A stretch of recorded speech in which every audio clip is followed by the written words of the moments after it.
दोस्तों नमस्कार। मैं हिम्मत सेठ एक बार फिर आपके सामने उपस्थित हूँ एक नए विषय को लेकर। दोस्तों आज हम बात करेंगे सनातन धर्म की। और सनातन धर्म की बात इसलिए करेंगे कि सनातन धर्म के जो जिसका खूब प्रचार जो लोग कर रहे हैं वो ही आपस में लड़ रहे हैं। एक एक हैं स्वामी अभिमुक्तेश्वरानंद सरस्वती, जो शंकराचार्य हैं। देश में चार शंकराचार्य पीठ है दोस्तों।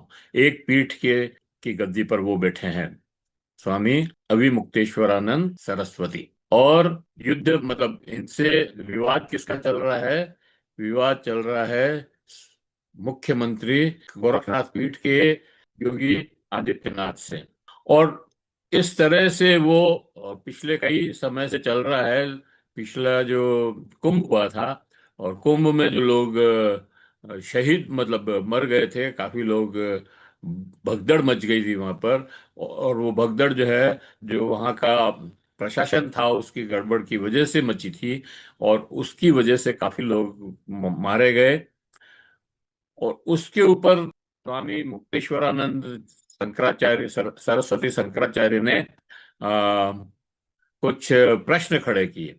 उन प्रश्नों से योगी आदित्यनाथ इतने कुंठित हैं, इतने कुपित हैं उनसे, कि वो किसी भी हालत में उनसे बदला लेना चाहते हैं।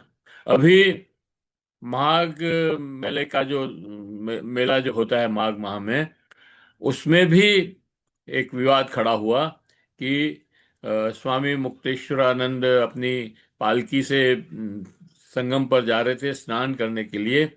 और उनको 18 तारीख की बात है, 18 जनवरी की, उनको रोक दिया। पुलिस वालों ने रोका, प्रशासन ने रोका। कहा आगे गाड़ी नहीं जा सकती, आपकी पालकी आगे नहीं जा सकती है। उन्होंने कहा जहां तक गाड़ी जा रही है वहां तक मेरी पालकी जाएगी। लेकिन नहीं माने। उनको कहा उतरो। वो नहीं उतरे। और वहीं पे अनशन करने की घोषणा कर दी। हालांकि उनको इधर उधर खूब घुमाया गया। पुलिस वाले ही उनकी पालकी को खींचने लगे। उनके साथ जो उनके संत शिष्य जो थे, बटुक जिनको कहते हैं, उनकी चोटी पकड़ पकड़ करके खींचा घसीटा गया। कईयों को मारा भी गया, धक्का मुक्की भी हुई। और इस तरह से जो है शंकराचार्य को जलील करने का काम यूपी के एडमिनिस्ट्रेशन ने, यूपी के प्रशासन ने योगी आदित्यनाथ के इशारे से किया, ऐसा कहा जा रहा है। तो दोस्तों, जहां पर योगी के पुलिस ने शंकराचार्य को ले जा करके छोड़ा था, वहीं पे उन्होंने अनशन शुरू कर दिया। और वो लगभग 10-12 दिन के अनशन पर रहे। उसके बाद वो वहां से बिना स्नान किए चले गए। तो ये विवाद की जड़ है, इसके नीचे तक चीजें पहुंच गई है। और ये आमने सामने की लड़ाई हो गई है। वो ये भी आरोप लगा कि अ, स्वामी मुक्तेश्वरानंद जो है शंकराचार्य है ही नहीं, ये नकली शंकराचार्य है।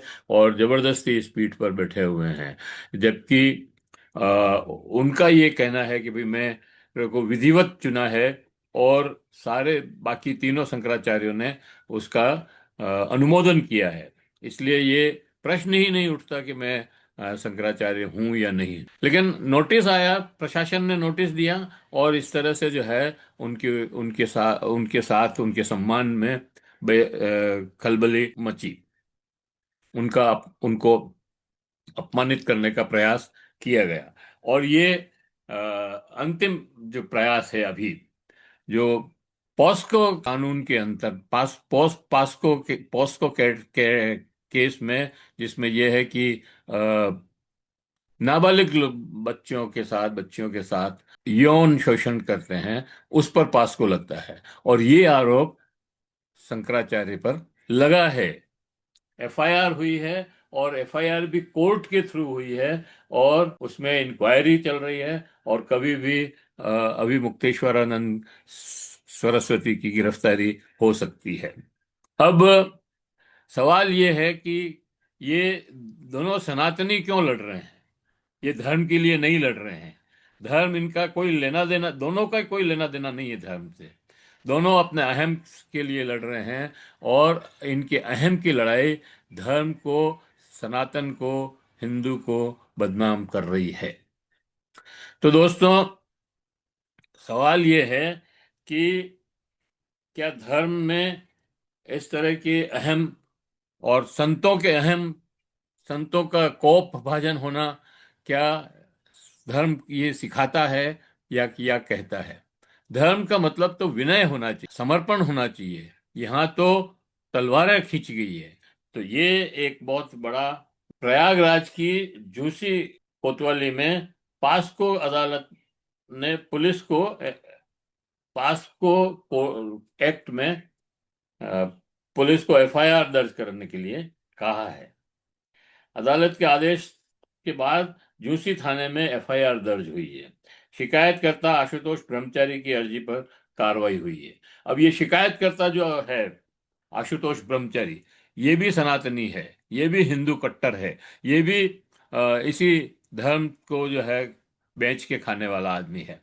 इसके ऊपर कई मुकदमे पहले से चल रहे हैं, कई फर्जी काम के केस इसके ऊपर लगे हुए हैं। अब ये किसी संत को बदनाम करने के लिए किसी से सुपारी लेकर के उनके ऊपर एफआईआर करवा रहा है, तो लोग इसकी मजाक उड़ा रहे हैं। अब कुल मिलाकर के ये है कि ये सारे लोग मिलकर के, इसमें राम भद्राचार्य भी आ गए हैं, क्योंकि राम भद्राचार्य का ये शिष्य है। राम भद्राचार्य एक कथावाचक हैं और कई बार ऐसे विवादों में आए हैं। वो कई विवादित बयान देते रहते हैं। उनका और उनका भी शंकराचार्य जी अभी मुक्तेश्वरानंद के साथ 36 का आंकड़ा है। और राम भद्राचार्य और स्वामी योगी आदित्यनाथ दोनों एक साथ लगते हैं। अब ये जो केस हुआ है, इसमें कहा जा रहा है कि दो नाबालिग के साथ यौन शोषण हुआ और जुड़ा बताया जाता है। पास्को की धाराएं लगाई है, एफआईआर दर्ज हुई है, जांच शुरू हो गई है। अ, गिरफ्तारी संभव है। पुलिस जांच करेगी, पूछताछ हो सकती है, शायद साक्ष्य मिलने पर गिरफ्तारी हो सकती है। अग्रिम अग्रिम जमानत का विकल्प भी खुला है। उन्होंने हाई कोर्ट एंटीसिपेटरी बेल याचिका भी दी है। इसलिए अभी गिरफ्तारी निश्चित कहना गलत होगा। शिकायतकर्ता का दावा है कि बच्चों ने शोषण की जानकारी दी स्वामी।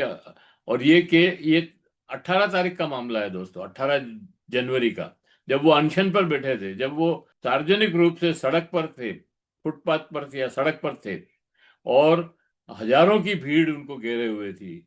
वहां पे यौन शोषण का मामला कैसे बन सकता है? ये एक विचारणीय प्रश्न है। कहा तो ये भी जा रहा है कि राम भद्राचार्य के ऊपर भी 400 BC का एक केस था, जो अखिलेश यादव की सरकार ने उसको वापस ले लिया। तो कुल मिलाकर के ये है कि ये जो केस लगाया गया है, मतलब पास्को में जो केस लगाया गया है, ये एक तरह की, मतलब ये कोई संत परंपरा का मामला नहीं है। ये संतोष ब्रह्मचारी की ने सुपारी ली है स्वामी मुक्तेश्वरानंद को पद से हटाने की, और उसी के अंतर्गत, उसी षड्यंत्र के अंदर ये केस लगाया है। और ये सारा काम योगी आदित्यनाथ करवा रहा है। तो हमारी सरकारें कितना नीचे गिर गई है कि संत को भी षड्यंत्र में फंसाया जा रहा है, और धर्म धर्म का उपयोग षड्यंत्र में किया जा रहा है। इससे बड़ा पाप तो मेरी समझ में कोई नहीं हो सकता। इस वीडियो को हम यहीं समाप्त करते हैं। आप भी सोचिए इस पे, क्या अभी मुक्तेश्वरानंद सब लोगों के सामने, हजारों की भीड़ के बीच में किसी के साथ यौन शोषण कर सकते हैं? तो मैं इस वीडियो को यहीं समाप्त करता हूं। आशा करता हूं कि आपको ये वीडियो पसंद आया होगा। पसंद आया हो तो लाइक करें, फॉरवर्ड करें, और लोगों को भी भेजें। और अगर कमेंट बॉक्स में जाएं, कमेंट लिखें, सुझाव दें। आपकी कमेंट और सुझाव हमें और बेहतर करने की ओर अग्रसर करेंगे। और अगर आपने अभी तक भी हमारे यूट्यूब चैनल महावीर समता संदेश को सब्सक्राइब न किया है, तो सब्सक्राइब कर लें, बेल आइकन दबाना न भूलें। जय हिंद, जय भारत। मिलते हैं किसी और वीडियो के साथ।